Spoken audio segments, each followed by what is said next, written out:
السؤال بيقول لي اوجد ه اس س جتا س ج س. اولا التكامل ده هقول لك على قانون تحل بيه في سطر واحد، وبعد كده هوري لك بالخطوات نحلها ازاي. في قاعده عندي كده بتقول تكامل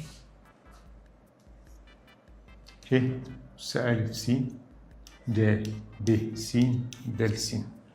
لو شفت الصوره دي القانون بيقول لي ه اس ا س على ا تربيع زائد ب تربيع مضروبه في ا ج ب س ناقص ب جتا ب س.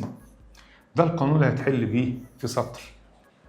بعد كده اوريك بالخطوات نعملها ازاي. هتقول لي بس دي د س، انا عندي د جتا سهله، ما هي د س جتا س ده قانون تحت الزاويه، يعني التكامل ده ه اس س في نص د 2 س. عملت قانون ضعف الزاويه. طلع النص ده بره علامه التكامل، نص تكامل ه اس س د 2 س د س. هتلقى الصوره دي هي الصوره اللي انا عطيتها لك في القانون. شوف الالف بكام والب بكام. الالف هنا عندك هتساوي 1 والب هتساوي 2. تعالى نعوض في القانون.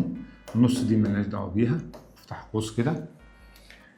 هنعوض ه اس ا س يعني ه اس س على ا تربيع زائد ب تربيع تدي لك 5 مضروبه في ا ج 2 س يعني 1 في ج 2 س ناقص ب 2 جتا 2 س. وكده انا طلعت الناتج على طول. نص تضربها في 1 على 5 يدي لك 1 على 10 ه اس س ج 2 س ناقص 2 جتا 2 س. ودي الاجابه بتاعتك على طول من غير ما تعمل خطوات لو السؤال ده في الاختيار.